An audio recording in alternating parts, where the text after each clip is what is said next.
Olá, salve, salve! Muito bom dia! Vai começando aqui pela PAN, a nossa revista radiofônica. Informação, prestação de serviço, entretenimento, tudo isso no papo dessa quarta, dia 13 de junho de 2018. Deu PT, STF marca julgamento da presidente do Partido dos Trabalhadores, Gleisi Hoffmann. Ela é acusada de receber R$1 milhão em esquema da Petrobras. E se está ruim para ela, para o líder máximo do petismo também. STJ negou um recurso para que Lula fosse solto e pudesse disputar a eleição. Trump indomável. Depois de ser xingado, o presidente dos Estados Unidos diz que ator Robert De Niro tem que ir muito baixo e que ficou meio lelé da cuca de tanto tomar soco na cabeça. Vai Brasil!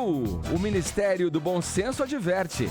É possível torcer pela seleção e gostar da Copa do Mundo e ao mesmo tempo ser um cidadão crítico e politizado. Já Ulisses Neto vai trazer as novidades sobre o evento e sobre o scratch comandado pelo técnico Tite. Esses são alguns destaques do Morning Show, que está apenas começando. Bom dia, Paulinha. Bom dia, Ed. Bora lá com a nossa hashtag. Pois é. Véspera da abertura da Copa do Mundo, Edgar. Dá pra cravar agora, hashtag vai ter Copa. Ô, louco. Teve gente que duvidou disso, Porque né? Perigou não ter? Sei lá, o Putin é meio estranho, Vai que, né? né? Vai que tem uma ideia, vai que as Coreias resolvem implicar. A gente não sabia que ia rolar esse namoro entre o Trump verdade. e o Kim, entendeu? Nunca o se pessoal boicotando a camisa da seleção. Sei lá, o mundo tá tão maluco que tudo pode acontecer, mas eu acho que a Copa tá garantido. Vai ter, hashtag vai ter Copa. Eu quero o seu grito de alegria ou não. Eu quero sua uniformização ou não. O seu, enfim, tudo sobre a sua atitude de Copa aqui no nosso Twitter. Se a gente for para os assuntos mais comentados, vale prêmio. E claro que o seu tweet faz parte da transmissão do Morning Show no YouTube. Você que você criou esse negócio, atitude de Copa. Isso aí. Como vai ser a sua, Atitude de Edgar? Copa. Você tá meio Eu vou low ficar- profile na atitude de Eu Copa. vou dar uma espiada. Você vai fingir demência, acho que não tá acontecendo, mas tá. Acho que eu torço, mas não muito. Eu sei Aliás, como é que é. porque meu bugre não para de jogar. A você sabe, Série B né? continua, né, Série amigo? B continua. Vamos lá. Outra maneira de você interagir com a gente é pelo WhatsApp 11 931 17009. Você, querido ouvinte, que tá aí do outro lado, ouvindo pelo rádio, assistindo pela internet o nosso programa, responda pra gente. Já foi a alguma Copa do Mundo? O quê? Tá na Rússia? Ou tá indo pra Rússia? Conta pra gente, divida a sua experiência pelo 11 931 17009 em mensagens de áudio ou em vídeo. Estamos aguardando, tá bom? No decorrer do programa a gente ouve aqui. No mais, para você acompanhar o Morning Show em imagens, baixe o aplicativo da Jovem Pan. Tem também o nosso portal jovempanfm.com.br, nosso canal youtube.com/morningshowjp e as nossas mídias sociais. Estamos no Instagram e também no Facebook. Dê uma chegada na nossa página, deixe o seu joinha que a gente fica feliz da vida, tá bom? Todos convidados a passarem a próxima hora e meia colados aqui na PAN, porque o Morning tá só começando. Vai lá, Caio. Vamos lá, vamos direto para Sochi, base da seleção brasileira na Rússia. Ulisses Neto tá lá acompanhando de perto, passo a passo da seleção brasileira. Boa tarde, já é tarde aí para você, né, Ulisses? Quais são as novidades? Ô Edgar, assim você me derruba, porque eu passei horas aqui. Assim você me derruba, porque eu passei horas aqui aprendendo a falar dobre ultra, que é bom dia. Aí você já pede boa tarde, eu não sei, parou. Vamos O lá. máximo que eu chego. Dobre Só ultra? sei o bom dia. Dobre ultra. Dobre tá bom ultra. pra você assim, né? Ok, vamos nessa. O meu amigo Gustavo Hoffman aqui tá dizendo que eu tô falando errado. Mas enfim, é o máximo que eu consigo falar. Foi bom, a gente aceitou. A gente não entende nada de russo, tá tudo certo. A outra que eu aprendi até agora é Spasiba, que é obrigado, né? Essa vocês já devem ter ouvido antes. Mas Jamais. enfim, a Copa, a hashtag é muito boa porque a Copa já começou de fato, né? Quem está acompanhando pela internet deve conseguir ver quanta gente tem aqui no centro de treinamento da seleção brasileira. É um negócio absurdo, é a imprensa do mundo todo mesmo. Ontem na coletiva, por exemplo, eram mais de 100 jornalistas, e aí tem gente da China, da Alemanha, dos Estados Unidos, da América Latina. É impressionante mesmo quanta gente acompanha a seleção brasileira, que é uma das favoritas para essa Copa. E a estrutura aqui é espetacular mesmo para a seleção. seleção, esse campo que eu tô falando é do lado do hotel, então os jogadores tem alguns que vêm até andando aqui pro campo, dá para pegar um carrinho de golfe, esse tipo de coisa. Aqui em Sochi a Copa já começou porque tem os jogadores circulando e também porque a cidade, é claro, está toda decorada para a Copa do Mundo, né? Os sinais da FIFA, aquele padrão que é utilizado para indicar os torcedores para onde ir e vir. Agora, o que está faltando mesmo é gente de outros países, viu, Edgar? Porque, ao contrário do que a gente viu no Brasil em 2014, aquela farra na Vila Madalena, lá no Rio de Janeiro também, na Savassi e em Belo Horizonte, aqui não tem muito disso não. Em Sochi, pelo menos, quando é estrangeiro, normalmente é jornalista. Está faltando turista de outras partes do mundo, mas aí talvez isso mude conforme a Copa comece, né? O primeiro jogo aqui vai ser na sexta-feira entre Portugal e Espanha. Mas, de qualquer forma, o país já está comovido para essa abertura que vai ser amanhã, lá na cidade de Moscou, na capital Moscou, no estádio Luzhniki, a partida entre a Rússia e a Arábia Saudita. Aqui em Sochi ainda demora mais um pouquinho para ter o primeiro jogo. E a seleção brasileira vai aproveitando esse céu limpo, né, céu azul, sol forte por aqui, condições climáticas que são muito parecidas com as que a gente tem aí no Brasil, Edgar. Ô, Ulisses, a seleção que chegou aí de madrugada, né, depois de finalizar o amistoso, né, o último amistoso contra a Áustria e chegou aqui. O que você andou vendo por aí? Você falou que os jogadores estão muito próximos, vão até o centro de treinamento, pode até de carrinho de golfe ou mesmo a pé. Como é que tá o clima aí? Como é que você tá observando a seleção brasileira aí? Os caras estão otimistas ou estão mais silenciosos, mais, enfim, meditativos? Então, tem duas coisas diferentes, Edgar. Primeiro é o seguinte, aqui na Rússia, né, o pessoal não brinca com segurança, né? Não é aquele desleixo todo que a gente costuma ver aí no Brasil. Então, o hotel, por exemplo, o hotel da seleção tem que passar por detector de metal antes de chegar. Eles revistam embaixo do carro para ver se não tem bomba, se não tem nada. Então, dá até uma sensação de você falar, tô entrando num ambiente bastante protegido, né? Mas como esse resort onde a seleção tá, ele também está aberto para o público, né, para outros hóspedes. Eu tô hospedado no mesmo hotel, por exemplo. Então, quando você fica lá no hotel, à noite, acaba trombando com os jogadores no lobby e tal, todo mundo mais tranquilo ali. As pessoas que são hóspedes também desse hotel não ficam fazendo um assédio muito grande. Então, dá para perceber que tem um clima, assim, bem tranquilo aqui na base brasileira antes da estreia. O Brasil não vai ficar aqui a Copa toda, né? Porque tem que viajar para jogar. Na sexta-feira, por exemplo, já viaja para Rostov. Mas até agora, essa semana aqui, ela tem sido bastante tranquila para a seleção brasileira. Essas imagens que a gente está vendo são do campo, que fica bem do lado aqui do hotel, e é uma estrutura muito boa mesmo para os jogadores, tudo que foi montado pela CBF. Então, não tem nenhuma confusão na seleção brasileira nesse momento. Dá para dizer que o time está todo focado para a estreia, chega com moral, a imprensa do mundo começou a falar bastante da seleção depois das últimas vitórias. O clima de extra, vamos dizer assim, vai ficando cada vez mais forte. Agora, é claro, né, quando começa a Copa são outros 500. Mas, por enquanto, não tem nenhuma polêmica na seleção brasileira. Isso sempre é muito bom para a preparação. Ô, Ulisses, aquele irmão que você fazia bullying quando pequeno quer falar com você aí. Opa! Esse negócio é o seguinte, ontem a gente estava aqui falando, aproveitando o gancho de Copa, ontem a gente estava falando sobre alguma coisa que vazou do Neymar, da Bruna Marquezine, que poderia irritar os caras. Eu fiquei pensando justamente nisso, queria saber de você que tá morando aí no exterior, acompanhando a Copa e tal, como é que é o trato com as seleções de fora? Por exemplo, às vésperas de começar uma Copa do Mundo, vazaram... eu nem me lembro o que vazou da Bruna Marquezine e tal, mas uma coisa que chateia o cara. E a gente percebe que a imprensa aqui, não existe um consenso na imprensa aqui de, vamos deixar os caras quietos, não vamos deixar nada irritar a seleção, que é pro cara render o máximo possível em campo e tal. Em outros países tem esse cuidado, existe isso, ou todo mundo quer que se lasque? Não.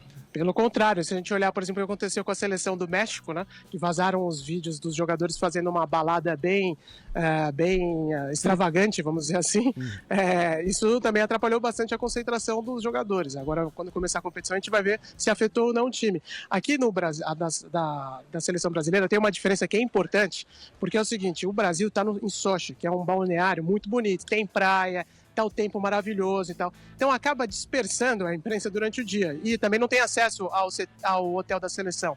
Então as pessoas acabam, os jornalistas têm outras coisas para fazer durante o dia. Agora, tem outras seleções, como por exemplo Portugal, até a Espanha, que está em Krasnodar, que estão concentradas em lugares que a imprensa e os próprios jogadores não têm mais nada que fazer senão ficar no hotel da equipe. Então eu acho que isso também acaba ajudando na propagação de notícias que não são tão, vamos dizer assim, calmas ou tranquilas para os jogadores, para as equipes, né? Aqui a situação está bem mais dentro do controle do que a seleção brasileira gostaria, por causa da estrutura muito boa e tal, e também de outras coisas para os jornalistas se distraírem durante o dia, eu imagino. Legal, Ulisses. Ele tá devolvendo o bullying aqui, dizendo que se você cortou o cabelo aí na Rússia, porque tá russo.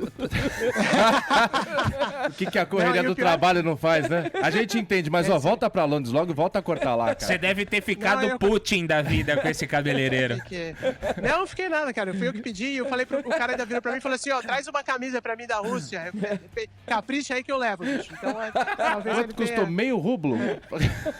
Não. Em rublo deve ter dado uns 5 mil rublos. Jesus. Valeu, Ulisses. Obrigado pelas informações. Bom trabalho. Valeu. Bom trabalho aí. Valeu, pessoal. Um abraço. Até mais. Figuraça, hein? Ulisses Neto conversando com a gente. Olha, eu comentei aqui no começo da abertura do programa, falei aqui que o Ministério do Bom Senso adverte que é possível, sim, torcer para a seleção brasileira, gostar de Copa do Mundo e ainda assim ser um cidadão crítico e politizado. Até que as coisas não têm nenhuma ligação uma coisa com a outra. Nossa, então. Vocês concordam com isso? Queria ouvir vocês. Evidente. Não, senão você não poderia gostar de futebol. Sim. Por si só. Né? Não poderia acompanhar as rodadas do Campeonato Brasileiro, não poderia torcer pelo seu time, até porque o sistema de corrupção não está só na CBF, está em vários clubes também, nos seus dirigentes. Então, eu acho que uma coisa não tem nada a ver com a outra, é a paixão que você move ali um pouco pelo seu país, pela sua nação representada ali pelos jogadores. O futebol sempre teve enraizado na cultura brasileira. E como você já falou aqui também, naquela conversa que a gente teve com o Thiago Berrache, Edgar, o Brasil já teve diversos momentos tão críticos como os de hoje, né? E o futebol sempre teve ali para dar um respiro, para dar um pouco de diversão, para dar um pouco de paixão para o brasileiro, e eu acho que agora não pode ser diferente. E aí, Caio? A gente tinha, em 2014, uma gigantesca manifestação, que era a manifestação de 2013, aliás, as manifestações de 2013. E eu me lembro muito bem em 2014 que eu também ouvi a mesma conversa. Não tá com clima de Copa, né? Eu acho que dessa vez não vai pegar. Embora a Copa seja aqui, ninguém tá no clima de Copa, eu não vejo uma bandeira pela rua. Que balela, que conversa, não tem nada a ver alhos com bugalhos. Tem gente que gosta de política e gosta do PT, então por que não pode gostar de política e gostar de futebol também? O negócio é o seguinte, não tem nada a ver. O futebol, você tem aqueles picos de emoção, que é quando sai o gol, que é o ápice, o suprassumo da euforia daquele momento, né? Você dá uma explosão de grito e tal. O brasileiro precisa, todo mundo precisa, o ser humano precisa disso. Agora falar que, eu não tô num bom momento, eu não vou comemorar, não vou assistir porque a política não tá indo bem. Dá licença. E aí, Tonho, olha, essa anestesia que é a Copa do Mundo, né, pra gente, assim, ela tá mais fraquinha, essa anestesia? Olha, eu acho que gostar de futebol não quer dizer ser alienado. Vamos pegar um exemplo do grande escritor Nelson Rodrigues. O seu belíssimo livro A Sombra das Chuteiras Imortais é a melhor narrativa que há sobre o futebol brasileiro. E o Nelson Rodrigues era um militante político da chamada na época extrema-direita e apoiou o regime militar cegamente, ia no Maracanã fumar o seu sem filtro e torcia até morrer. O irmão dele, que também era um militante político super engajado, o Mário Filho, fez uma obra muito difícil de se encontrar hoje, chamado Negro no Futebol Brasileiro, e ele empresta o seu nome ao estádio do Maracanã, e era altamente engajado politicamente e fez uma belíssima obra sobre por que o negro viceja no nosso futebol. Então, as coisas não se misturam. Agora, você também tinha... É um cafarnaum, é uma zona, é uma confusão de conceitos. Você pegar o escritor argentino Jorge Luiz Borges, que apoiava a ditadura militar argentina, na época que o Nelson Rodrigues apoiava a ditadura militar brasileira, falava que o futebol não passava de uma rinha de galos e que ele jamais iria contaminar com a cabeça dele vendo futebol. Quer dizer, varia de pessoa para pessoa. Agora, que as pessoas estão colorindo muito menos as ruas, e uma funcionária minha me diz que tá chocada que não tá pichado nem na rua perto do Itaquerão, eu acho que é Significativo, hein? reversivamente comovente. Segunda-feira a gente vê. Primeiro Eu jogo é acho domingo. que também Segunda-feira tem a gente ver vê. com a seleção não ter ganho. As pessoas ficam meio assim, tipo, puta, vou lá torcer. Será que esse time, será que vai? Eu tem- acho que se não tem ganhar a começar a Copa, a última, ganhar... Mas teve time muito desacreditado Eu em outras sei, Copas eu acho que se tinham começar a tinham ganhar, se empolgação. começar a ganhar, vou fazer uma previsão aqui. Se começar a ganhar, O Brasil esse embala. É o Brasil nosso novo vai se povo colorir. Paul. Vai ser tetra. Eu sou o povo Paul, vai ter tetra esse ano. Se começar a ganhar, dá show de bola, sabe assim? O mundo falando do Neymar, o cara dando chapéu na galera. Você vai ver como vai ter uma lógico. Teve onda. situação muito pior. Brasileiro por exemplo, precisa de um otimismo, tá muito complicado, Copa gente. de 74, você teve os jogadores fizeram a famosa carta de Glasgow contra a própria seleção brasileira. Já estivemos piores. É isso aí. Isso é discursinho, porque é bonito o discursinho agora. Não, eu tô alheio a isso. Vamos ver se domingo, Deus vai estar vendo. Se domingo vai estar todo mundo ligado em outro canal que não no futebol. Vamos lá. óbvio. Vamos girar a Vini ainda na Copa do Mundo. Sim. O que o técnico da seleção espanhola foi demitido hoje, um dia antes Que bomba, hein, da Edgar? abertura da Copa, meu? Que bomba Que que a aconteceu? Federação da Espanha anunciou nesta manhã aí a demissão do Lopetegui, que vinha fazendo um excelente trabalho com a seleção, era uma das favoritas aí a conquistar a Copa do Mundo, porém a federação ficou aí irritada com o anúncio de que o Lopetegui acertou já um contrato com o Real Madrid, será o técnico do Real Madrid e era para ser após a Copa do Mundo. Porém, como isso não ficou acertado com a federação não sabia, e tinha também um acordo dele com a Espanha, de uma renovação por mais 2 anos, os dirigentes entenderam que era melhor então encerrar esse trabalho, mesmo que a 1 dia da Copa do Mundo, mesmo que a 2 dias da estreia da Espanha na Copa, que vai ser contra Portugal, já um jogo extremamente importante, difícil, e agora eles anunciaram o Hierro, zagueiro que já passou também pela Espanha, passou pelo Real Madrid, e ele que vai assumir agora de forma surpreendente a Espanha nessa Copa. E tem também um motivo aí, Edgar, que é talvez um conflito de interesses, porque a Espanha tem muitos jogadores do Real Madrid. Eu acredito que isso não ia interferir no trabalho dele, ele ia fazer já algo baseado naquele processo de trabalho que ele fez durante esses 2 anos, mas os dirigentes espanhóis não entenderam assim. Eu acho que foi o processo todo equivocado. Eu acho que o Real Madrid também se precipitou em fazer esse anúncio. O próprio Lopetegui poderia ter esperado a Copa do Mundo passar. Eu lembro até uma entrevista do Tite na semana passada que cogitaram ali talvez que o Tite poderia assumir também o Real Madrid. Ele ficou até um pouco irritado com essa situação, porque agora é hora de focar, agora é hora da Copa do Mundo, os técnicos têm que pensar nas suas seleções. Porém, acho também um pouco radical, um pouco extremista demais demitir um técnico. Eu tô por esse lado aí do teu demitir um pensamento. técnico aí. às portas da Copa do Mundo, com o trabalho que ele tinha. Eu acho que você acaba prejudicando a Espanha, que se torna um pouquinho menos favorita agora nesta Copa. Edgar. Até pelo detalhe de contratos muitas vezes de valores elevados, tudo. Sim. Pô, deixa lá, dirige a Copa, acabou a Copa, assume o Real, até porque depois da Copa tem aquela ressaca, né? Sim. Fica tudo meio Sim. paradão, Lógico. né? Tem as próximas competições. Mas acho que poderia ter sido algo mais acordado de todas as partes também. Sim, Se sim. tivesse ficado claro isso na mesa desde o início, não teria rolado Sim. essa confusão. Tem razão. Vamos lá, nosso assunto agora é política. O Supremo Tribunal Federal marcou para a próxima terça-feira o julgamento de uma ação penal contra a presidente do PT, Gleisi Hoffmann.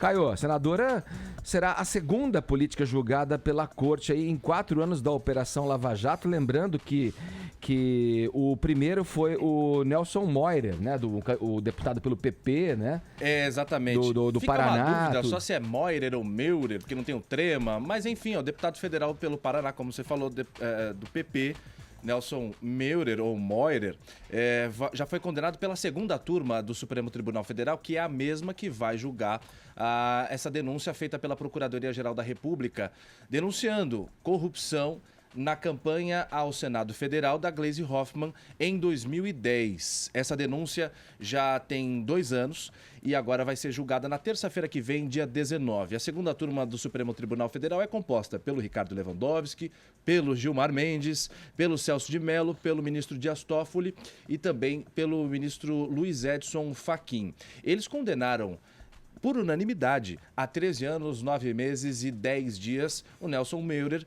pelos mesmos crimes que está sendo acusada agora a Gleisi Hoffmann, lavagem de dinheiro e corrupção passiva. Nesse mesmo processo que será julgado no dia 19, na terça-feira que vem, não só a Gleisi Hoffmann vai ser julgada, o marido dela, Paulo Bernardo, também, e mais um empresário, Ernesto Kluger Rodrigues.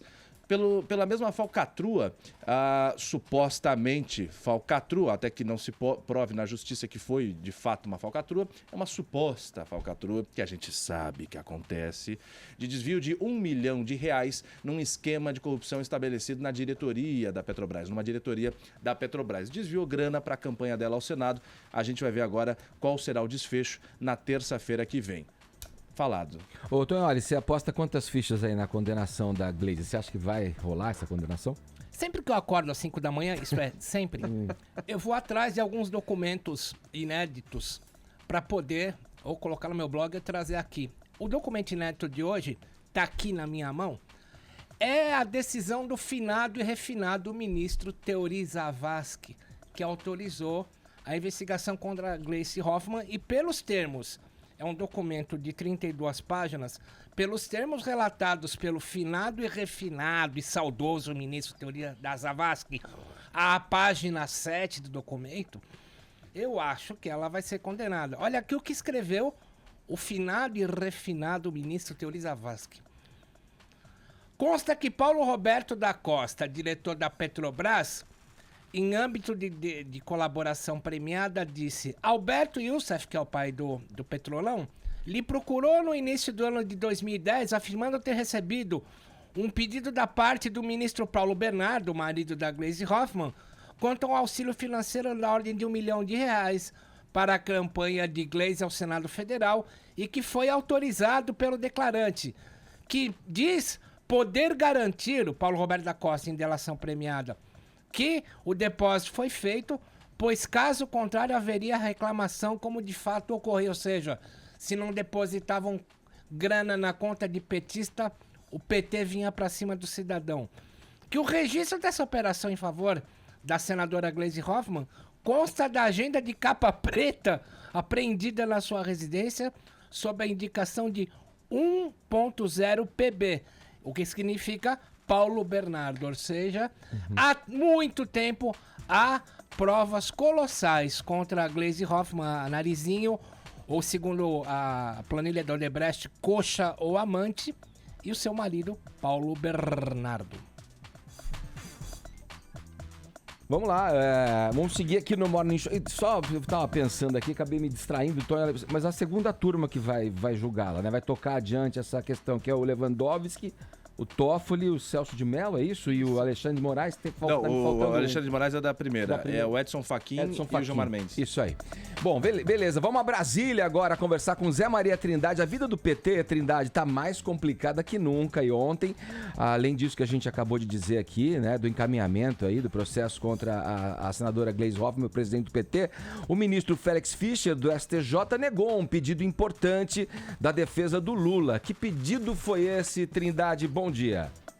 É isso, muito bom dia, que deixa o ex-presidente sem o chamado horizonte. Olha, Edgar, a vida do PT está difícil e dificultando ainda cada vez mais, porque em vez de balançar a poeira e dar uma volta por cima, o PT continua apostando no ex-presidente Lula. Não há nada no horizonte que possa tirar o ex-presidente Lula da cadeia ou garantir a sua candidatura. Quando houver a convenção, logo depois da apresentação do pedido, deve ser negado, né, imediatamente, e aí a candidatura dele não pode ser registrada. Esse pedido foi negado pelo ministro Félix Fischer em nome do STJ, Superior Tribunal de Justiça. A defesa do ex-presidente pedia ao STJ para que o cumprimento da pena fosse suspenso até, pelo menos, o julgamento na 5ª turma do STJ pedido suspensivo, né? E aí houve a negativa que poderia ser aceita, né? Ninguém acreditava muito. Se aceita, poderia tirar o ex-presidente e de quebra até a possibilidade aí de uma liminar garantindo a sua candidatura. O que aconteceu foi o seguinte, a defesa do ex-presidente queimou a etapa, se antecipou muito e Lula chegou ao plenário do Supremo Tribunal Federal. O plenário do Supremo negou o habeas corpus ao ex-presidente Lula. Resultado, não há nada no Brasil, em termos de justiça, superior ao plenário do Supremo Tribunal Federal. E esta definição ali do plenário dificulta e muito a defesa do ex-presidente Lula. Daí a sua dificuldade e a tendência de piorar, viu? Ó, Trindade, talvez uma intervenção divina aí, né? Possa aliviar um pouco a situação, né? Pelo menos o presidente... Eles falam, Edinho. Eles falam, depois do Supremo, só Deus. Só Deus. E olha, terço aí enviado pelo Papa, teria chegado às mãos aí, né? O Papa sensibilizado com o drama do ex-presidente aí, Vini. Vamos falar dessa história aí, o que tem de verdade nisso aí, Vini? E o que é uma fantasia? Porque primeiro se falou que o terço tinha sido enviado pelo Papa, depois falou não, foi só abençoado.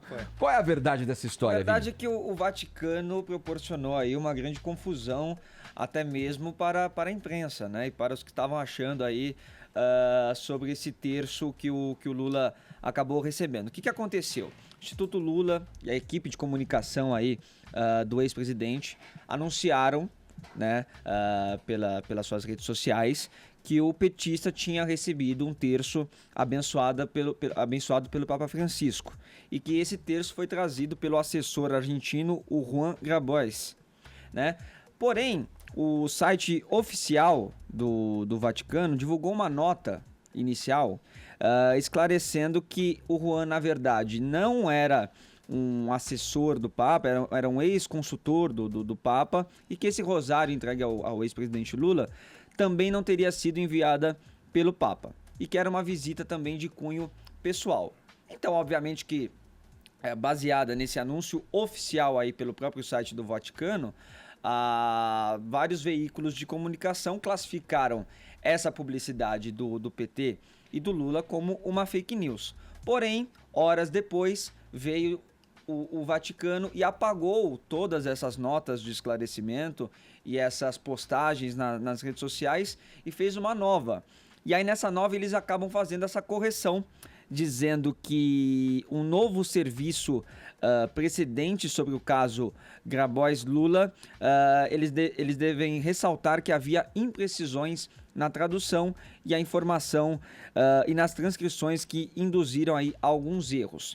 Então, o site que chamava o Grabois de ex-consultor do Vaticano corrigiu isso e agora classificou o argentino como consultor do Pontifício Conselho Justiça e Paz, né? E também disse que realmente esse terço aí, foi abençoado pelo Papa.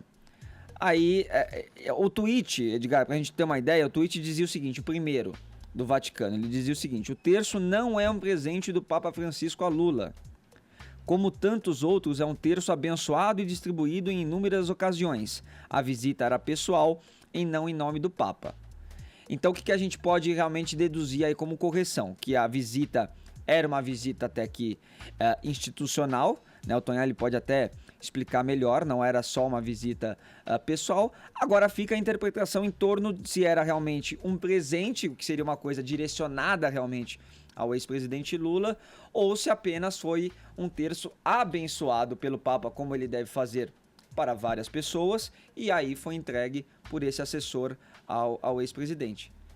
Fica no ar. Ô, Tonho, olha, estaria o Vaticano também polarizado? Não, eu acho que quem tem boca vai a Roma. Vamos vaiar eles terem ficado em cima dos muros do Vaticano. Porque a questão, quando esse Papa foi nomeado, vocês lembram daquele escritor italiano que morreu, que fez o livro e o filme O Nome da Rosa, Umberto Eco? Ele falava assim, ó, apesar de ter o nome Francisco, esse Papa não é franciscano, ele é um jesuíta guerreiro, como os jesuítas do Paraguai, que se postam politicamente.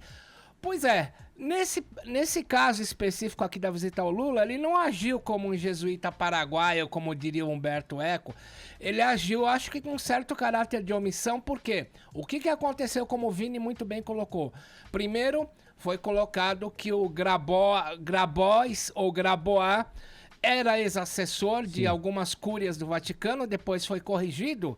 E aí o que acontece? Na noite de ontem, o Vaticano apaga o post, que havia colocado ele como ex, e faz um post novo e retira desse post novo o trecho dizendo que o Grabois tinha feito a visita em caráter pessoal. Ou seja, o Vaticano admite que a visita foi institucional. Só que é uma mensagem muito sutil, que não tem nada a ver com a postura do Papa Francisco, que costuma não ser nada sutil nas suas colocações. Desta vez, ficamos em cima dos muros do Vaticano. Vamos ver quanto vai durar esse último post da agência de notícias do Vaticano. E tem gente também, Edgar, dizendo que na verdade foi um consolo do Papa para o ex-presidente Lula, dizendo que ele vai cumprir apenas 1/3 da pena dele lá em Curitiba. E tem outra, diz que o Papa falou assim, olha, vou rezar 1/3 para achar um meio de tirar desse quarto. Ô Trindade, bom, pelo menos aí um símbolo aí da Igreja Católica, do cristianismo, né, para o presidente orientar suas rezas, suas orações. Pois é. Olha, é um Papa muralista, é um raro momento de um Papa, do Papa Francisco muralista, como diz o Tonholi, ele costuma se posicionar mesmo. Edgar, as religiões, não é só a católica, que tem a pastoral carcerária, né? E agora, mais evidente, aí, as evangélicas e as novas pentecostais fazem um trabalho muito próximo ali aos presídios.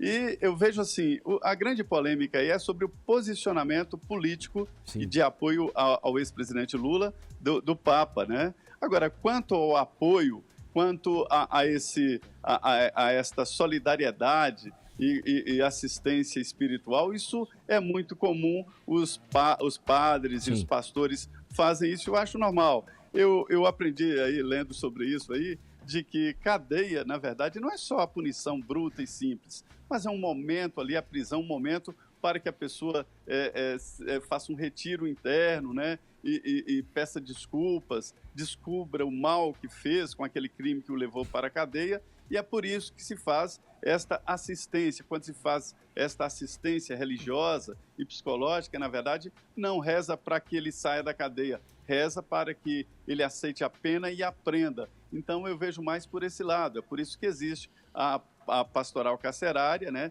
que atende os presos, assim como as religiões pentecostais e as evangélicas em geral. Então, a grande polêmica é saber se o Papa se posicionou politicamente ou não nessa disputa. Só isso, né? E que não dá realmente para saber, porque ainda tem gente aqui questionando nas redes sociais, mas foi então um presente ou foi algo só abençoado pelo Papa? Quando o Vaticano, o site do Vaticano diz o seguinte, Grabois definiu inexplicável a rejeição de não ter podido se encontrar com Lula a quem queria levar 1/3 abençoado pelo Papa. Então, quem queria levar o terço é o próprio Grabois. Sim. As palavras, ele queria também levar as palavras do Santo Padre e as suas reflexões com os movimentos sociais e discutir assuntos espirituais com o ex-chefe de Estado.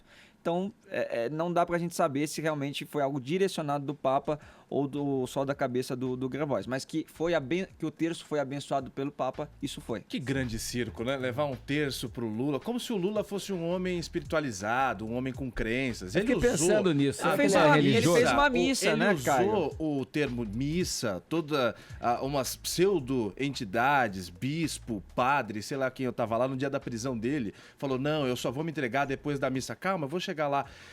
E fez um tremendo de um palanque. O nome da mulher dele não foi citado uma vez só. Eu tava lá, ninguém me contou. Então isso é um grande de um circo. Eu espero muito, com sinceridade, que o Papa não se posicione, deixe quieta essa história, porque com isso eles só trazem mais bagunça pro Brasil.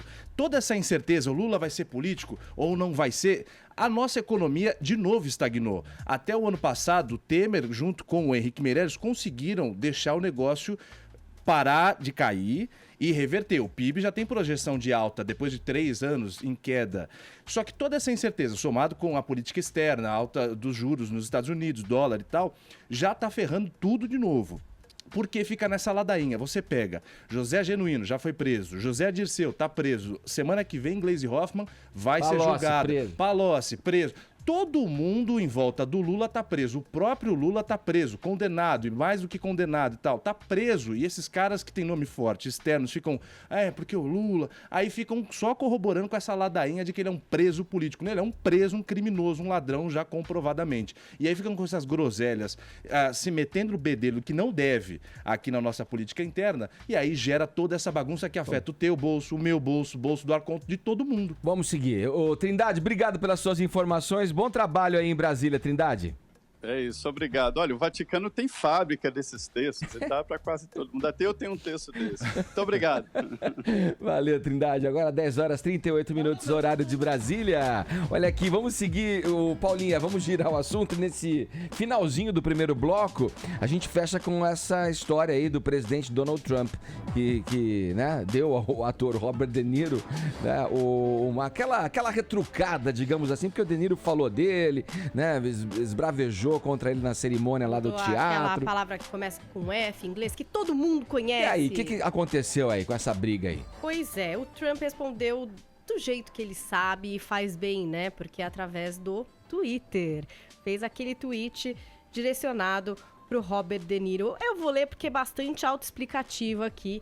Ele disse o seguinte: Robert De Niro é um indivíduo com QI bastante baixo. Recebeu socos demais na cabeça por pugilistas de verdade em filmes. Ele se refere aqui a Ator Indomável, né? Eu assisti ele ontem à noite, acredito de verdade que ele poderia estar... Aí ele usa uma expressão que é punch drunk, que seria como lesado, né? Tomou tanta porrada na cabeça que ficou lesado. E aí ele continua: acho que ele não percebe que a economia nunca esteve tão bem e que os níveis de emprego estão mais altos do que nunca e que muitas empresas estão voltando para o país.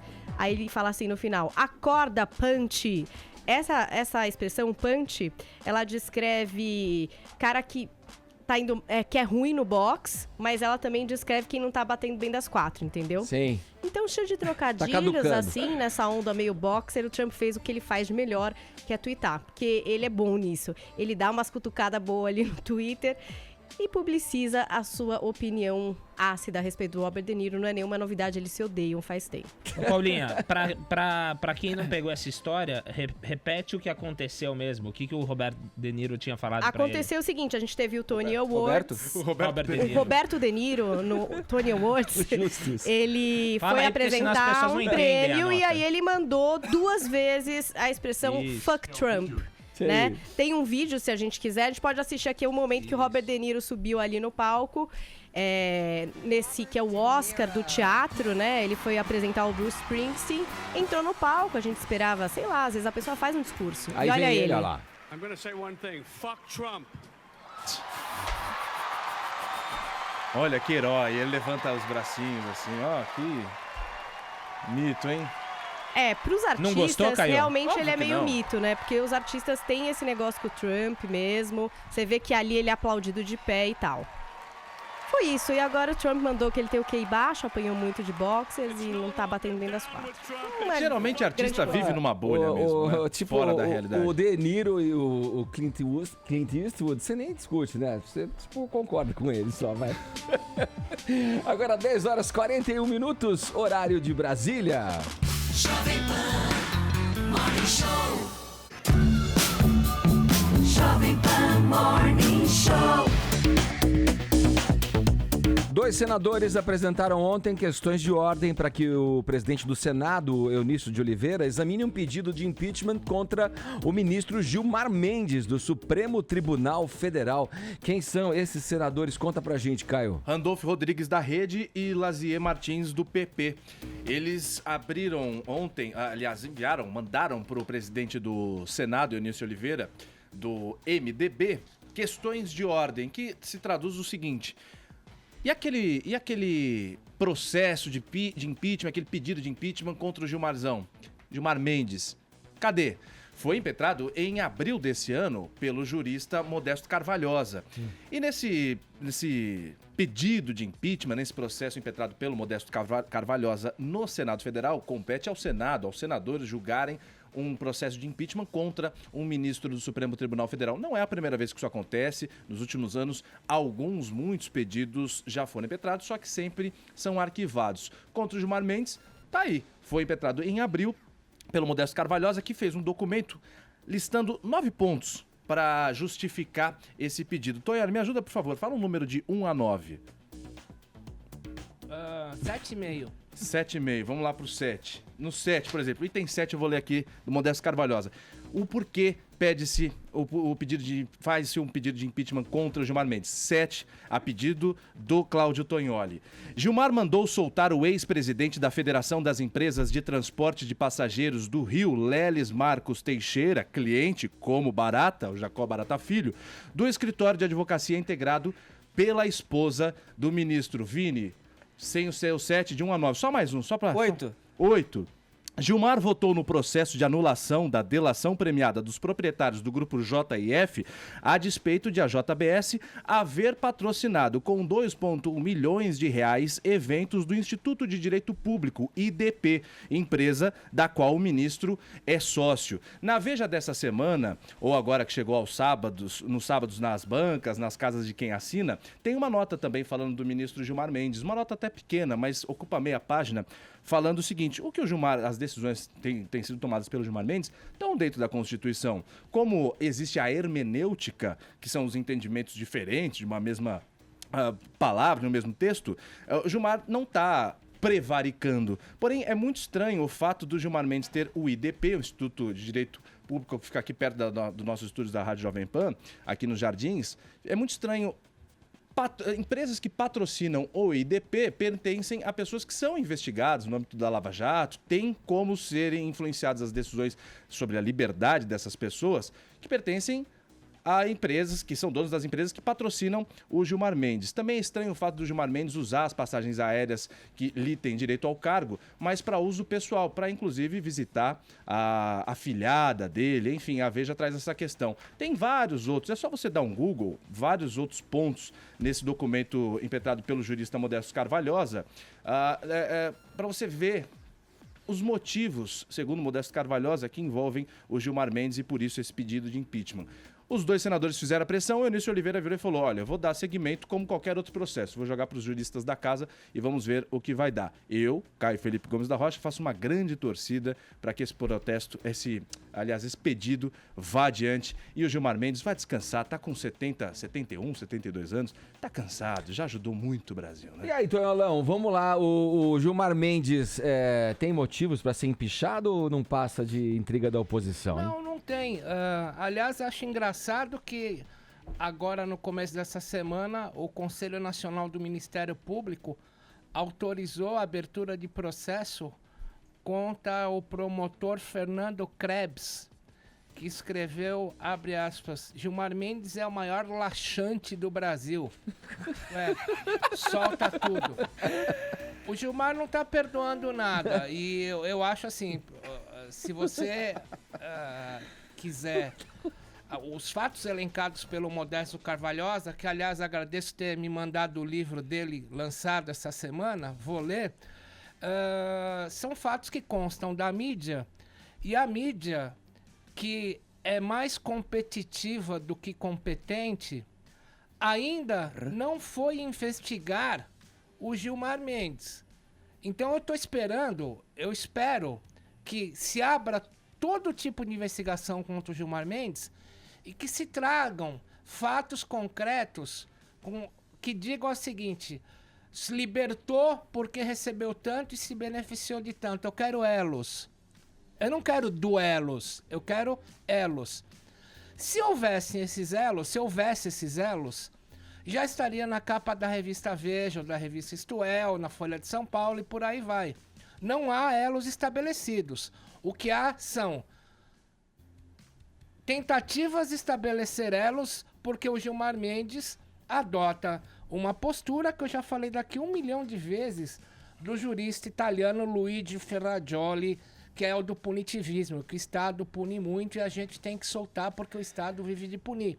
E o Gilmar Mendes segue a Constituição, que diz: se a pessoa não está atrapalhando a ordem do processo, tem endereço fixo, responda em liberdade.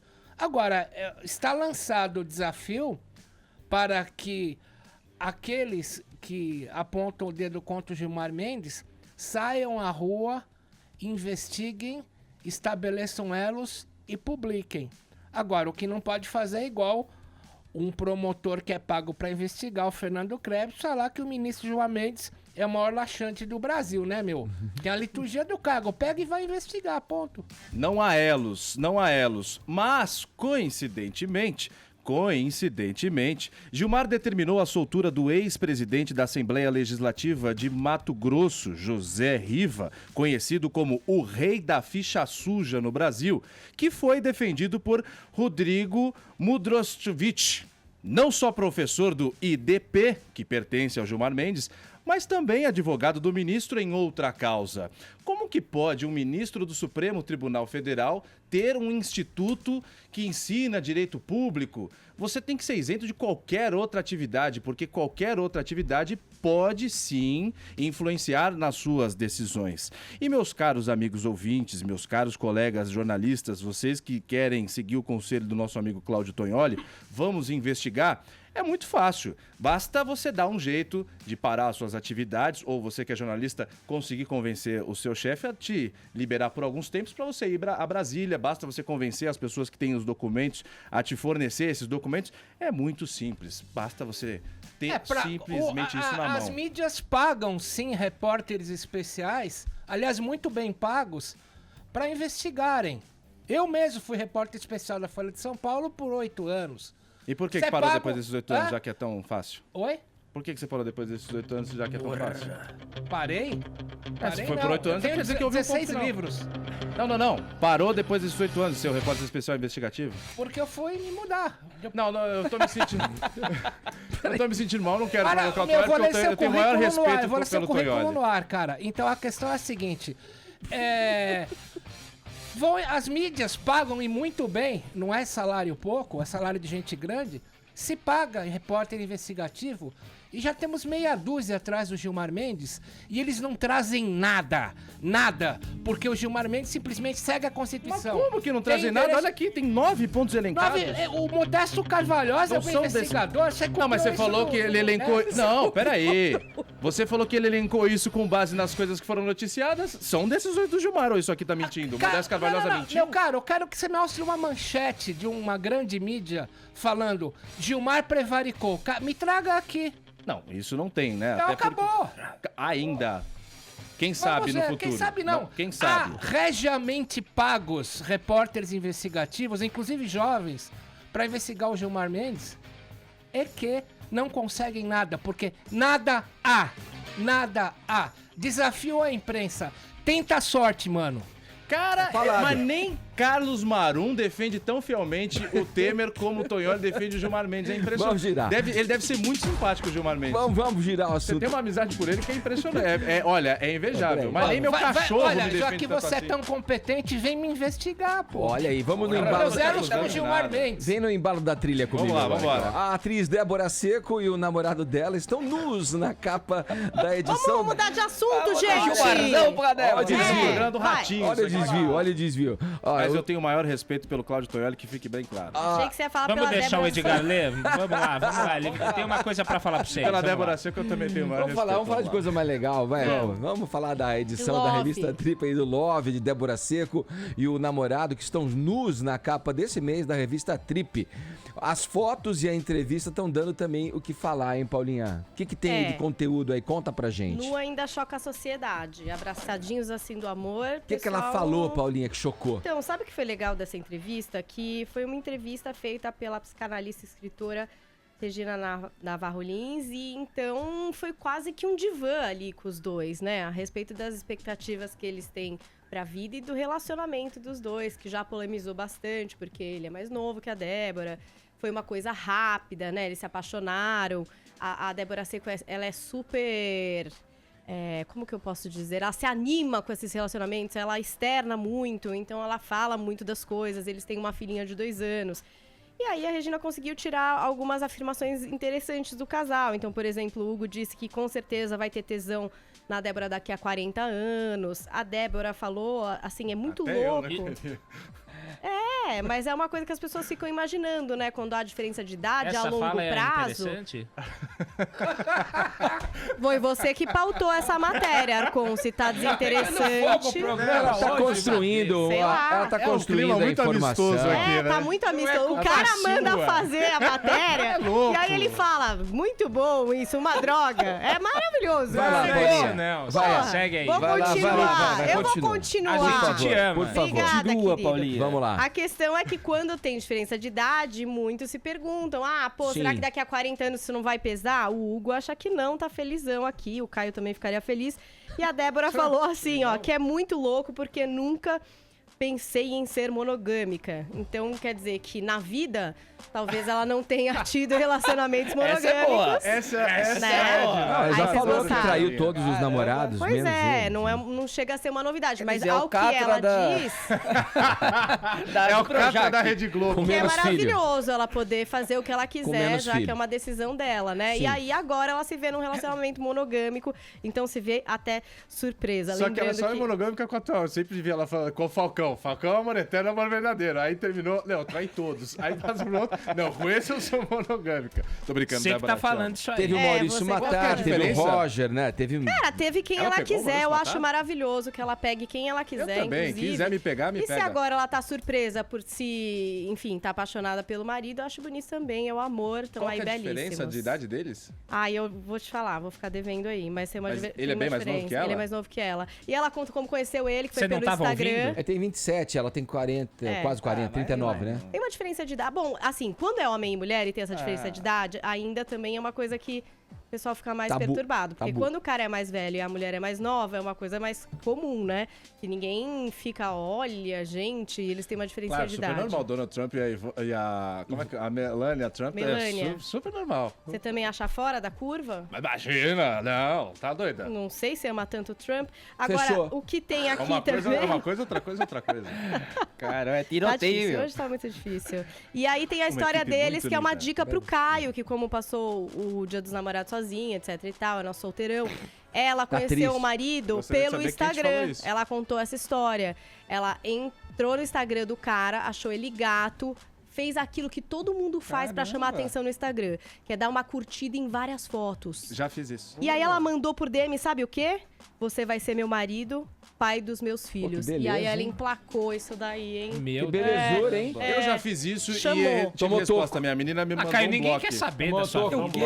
Eu Deu um bloco. eu quero parabenizar a Paulinha, porque essa foi a melhor nota do programa até agora, Isso velho. aí, Da dá pena, pena. se não é você pra me apoiar, minha voz voltou e tudo, Entendeu? né? Aproveita, Eu te dá, apoio, dá a hora Paulinho, certa tem pra mais gente, nada, ô, da não. pena. Por causa de Gilmar, velho. É 11h02, horário de Brasília. Velho. Vamos juntos fazer a diferença. Eu espero que o Brasil melhore, que as pessoas se entendam mais e que a gente consiga fortalecer a nossa democracia e virar esse grande país que a gente sabe que a gente pode ser.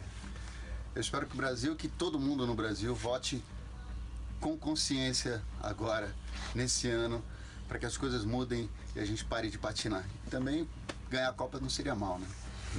Que melhore a condição do povo, mas tudo com verdade e honestidade. É isso aí, nós somos os Titãs 2018, um ano para transformar. Vem ser Jovem Pan, partiu pra cima. Jovem Pan Morning Show. Jovem Pan Morning Show.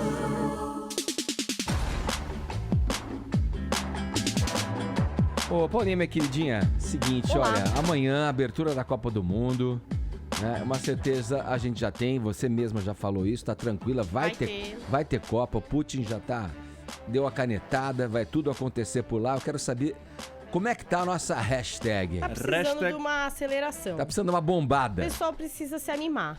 Precisa postar mais pra valer prêmio, mas tem muitos tweets maravilhosos. Veja, o Wanderson, vai ter Copa. Minha animação para essa Copa Aí tem um gif maravilhoso do Tony Stark, meio na bad, assim. Mas tem uma vantagem. Calma, gente, folgas, né? Porque afinal o pessoalzinho vai ter folga aí pra assistir os jogos. Vamos ver o próximo. Nome maravilhoso, Patrick Ávila, Vossa Excelência aí, vai ter Copa, só não vai ter camisa da seleção. Mas não é por questão política, não, é porque tá muito cara e eu não tenho dinheiro. Tem muita gente reclamando disso. Tem uma camisa, alguém sabe? 400 e pouco. Tá brincando, vá, sério. Uma oficial 400 e pouco. Não, mas eu acho que 400 e pouco deve ser o tecido Olha, que os a de jogadores usam. Eu vi ontem, criança acho que é custa 200 e pouco. A de criança custa 200 e pouco. Eu vi ontem 250 aqui no shopping do lado. Mas acho que não é com tecido que os jogadores usam, né? Aquela coisa aqui lá atrás. É algodão egípcio. 400 acho que A os oficial zona jogadores mesmo. costumam usar, que tem um tecido diferente. Vamos lá, vamos pro próximo. Jaderson Eugênio, hashtag vai ter Copa. Só não vai ter aumento de salário, só não vai ter gasolina barata, só não vai ter menos desemprego. Esse tá hashtag chateado com certeza. Tá aí, continuem a participar. Acelerem, por favor, senão não vai ter nada de prêmio, hein? De volta à política, alvo da Operação Registro Espúrio, a deputada federal Cristiane Brasil, do PTB. Ô, Edgar, vamos posso fazer. Só dar um registro aqui. Boa, tem uma atualização aí, a gente aproveitar a Copa, vai. Exatamente, fala. porque foi definido hoje a primeira sede tripla da Copa do Mundo, de uma Copa do Mundo que será realizada em 2026, que será realizada nos Estados Unidos, no México e no Canadá. A disputa era com Marrocos, 210 federações afiliadas votaram, agora é um processo um pouco mais democrático, porque antes era um comitê um pouco menor, o que dava margem mais para corrupção, falcatruas, né? Tanto que de 2022 vai ser no Catar, a própria Rússia também. Era uma decisão um pouco aí questionada, e agora vai ser em Estados Unidos, México e Canadá, majoritariamente nos Estados Unidos, né? E a primeira Copa que terá 48 seleções. Nós temos agora 32 seleções, essa Copa de 2026 vai ter 48. E quem passou vergonha na votação, adivinha? CBF, né? Porque fechou um acordo com a Conmebol de votar nessa sede, Estados Unidos, México e Canadá, e na última hora votou contra, votou em Marrocos, ninguém entendeu por que, acabou virando piada. Bom, a CBF já é uma piada, né? Representada lá pelo Coronel Nunes, né? Porque o Marco Polo acabou sendo afastado. Mas enfim, é isso. Estados Unidos, México e Canadá será a sede da Copa do Mundo de 2026 e o dinheiro, obviamente, foi bem alto aí para os cofres da FIFA, Edgar. Falado, Vini. Agora sim, vamos lá, voltar à política. Alvo da Operação Registro Espúrio, a deputada federal Cristiane Brasil, do PTB do Rio de Janeiro, foi proibida de entrar no Ministério do Trabalho e de ter contato com outros investigados na operação, o que inclui o próprio pai dela, o ex-deputado e presidente nacional do partido do PTB, o Roberto Jefferson. Direto do Rio de Janeiro, com a gente agora, Rodrigo Viga, trazendo os detalhes dessa matéria. Bom dia, Viga! Fala, Ed Pachecão, tudo bem? Tudo beleza, e você, meu camarada? Tá animado com a Copa aí, ô Tô não, já falei, tô não. Tá fingindo que não tá animado, Viga. O negócio de camisa oficial da seleção brasileira tem que esperar acabar a Copa, né? Porque dá uma baixadinha, né? Você viu o preço aqui que falaram aqui? Eu vi aqui na internet, reais, tem dois preços. A de torcedor é 250, mais ou menos, e tem a da seleção mesmo, que o Tonelli falou que aí é 450. Ah, louco. É isso aí. Que maravilha. Então vamos botar aquela retrô, né, exatamente, de algodão. Você pega aquela antiga, bota e fala, tô retrô, qual é o problema? Tô retrô, boa. Nossa, eu tenho uma de 2002, é a que eu vou usar. Mas vamos falar dessa questão mas não cabe aí. mais em você, Caio. Não, ele é bailarino espanhol, a senadora já falou Corpicho. aqui. A Corpicho de bailarina. Ô, Edgar, olha só, o Trump já conseguiu um acordo aí com o boneco de marshmallow lá da Coreia, tá em vias de, né? Conseguiu a Copa do Mundo para os Estados Unidos, o soccer, né? Só falta agora fazer o Palmeiras, o Fluminense, o Vasco e o Botafogo campeões mundiais, né? O Guarani de Campinas também, viu, meu caro? Vamos lá para nosso papo agora sobre política, Viga. A Cristiane Brasil, a filha do Roberto Jefferson, não pode entrar no ministério, não pode falar com nenhum dos outros investigados. Detalha pra gente aí. Um fudúncio danado. Você sabe que há investigações da Polícia Federal, do Ministério Público Federal. Eu tô aqui na porta do Ministério Público do Estado, viu, Edgar? Porque tá acontecendo um ato da Anistia Internacional para lembrar 3 meses da morte de Marielle Franco e Anderson Gomes. Só um parênteses, tá, meu caro Edgar? E até agora, nenhuma resposta concreta. Mas a Polícia Federal está investigando, junto com o Ministério Público Federal, a existência de uma eventual máfia, quadrilha, dentro do Ministério do Trabalho, envolvendo inclusive a liberação de registros para sindicatos. Era todo um grande negócio, uma negociata, perpassando pelas entranhas justamente do Ministério do Trabalho. E quem esteve cotada para assumir a pasta, mas não conseguiu assumir, né, foi justamente a Cristiane Brasil, filha do nosso inesquecível Roberto Jefferson. Você lembra de uma frase do Roberto Jefferson quando ele dizia o seguinte para as meninas: você estimula meus instintos mais primitivos? Isso dá um debate, hein, meu caro Edgar. Ele mas, falou isso pro enfim, Dirceu também, não foi? Exatamente. Não foi? Imagina que foi para as meninas. Você desperta meus instintos primitivos. Devia ser o instinto do tacape e da pedra na cabeça. Mas, meu caro Edgar, e aí há uma investigação em torno, ao redor, como dizem os espanhóis, da Cristiane Brasil, deputada federal, que foi nomeada, mas não conseguiu assumir o posto, né? Uhum. E há desconfianças de que ela e o partido dela, o PTB, o Trabalhista Brasileiro, têm envolvimento em todo esse esquema para legalizar, registrar sindicatos de Brasil afora e, em troca, aquela caixinha, né? Aquela propina, aquele dinheiro ilegal e irregular, a famosa corrupção. E agora está cheia de restrições. A Cristiane Brasil, que não pode entrar aqui no Rio de Janeiro, por exemplo, na sede do Ministério do Trabalho. Ela não pode ter contato com outros investigados. Nesta terça-feira, nós tivemos aí uma operação onde os federais foram nos endereços da Cristiane Brasil no Rio de Janeiro, em Brasília, em busca de elementos que possam comprovar o vínculo dela com esta quadrilha. E, acima de tudo, ela não pode ter contato com o pai, o Roberto Jefferson. E a turma está dizendo o seguinte: vai ser bom para os dois, viu, Edgar? Como é que fica essa história, então, olha, da lei aí? A filha não pode ver o pai.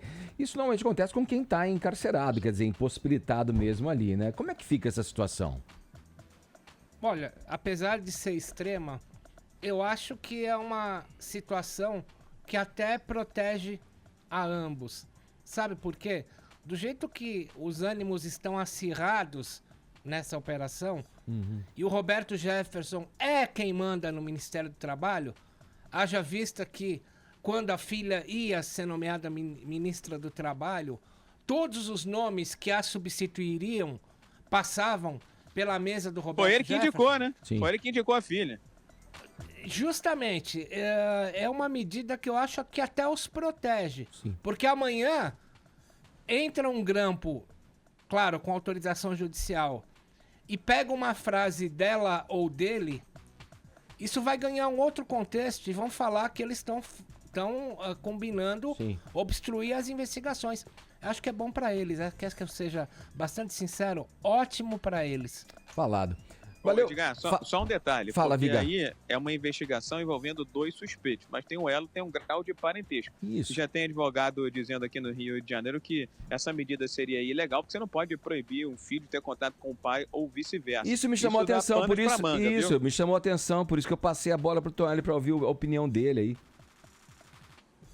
Exatamente, porque acho que do ponto de vista legal até compreensível, mas como é que você impede um pai de ter um contato com o filho, uma mãe de ter contato com o filho, enfim. Eu não sei se esse tipo de restrição vai se sustentar, vai se manter em pé, segundo esses especialistas e advogados com quem eu tive a oportunidade de conversar, viu, meu caro Edgar? Tá falado. Viga, obrigado pelas suas informações, bom trabalho pra você e um grande abraço, hein? Tô aguardando mais um post dela num barco, assim, de biquíni, com os amigos, abraçada, tomando uma canjibrina. Você lembra dessa foto ou não? Com aquele tiozão do lado. Eu não sei como é que ela não se livrou um vídeo tão comovente pro Brasil todo. Valeu, Viga. Valeu, garoto. Agora... Valeu, Laranjito. Naranjito. Agora 11 horas e 18 minutos, horário de Brasília.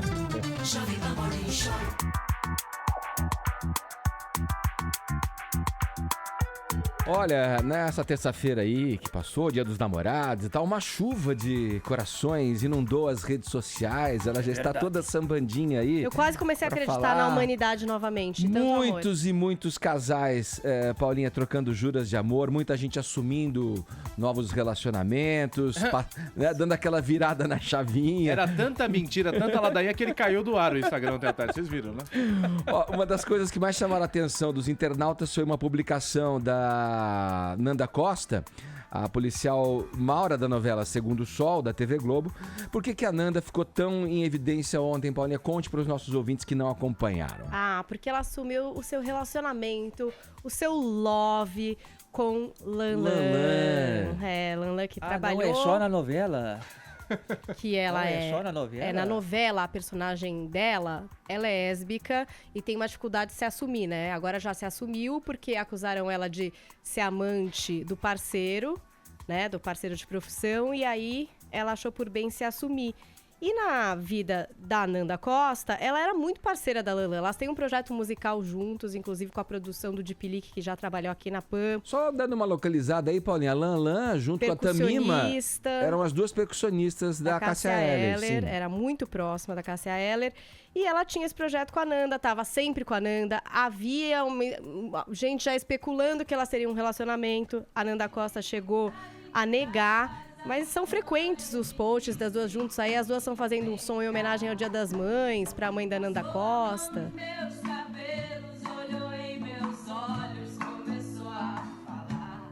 Estavam cantando aí no Dia das Mães, uma homenagem pra mãe da Nanda Costa. E aí ela postou a foto, escreveu com ela, é o meu amor. E aí assumiu o relacionamento. O que poderia ser algo de comum, né, Edgar? Um casal que se ama, assumir que tá junto.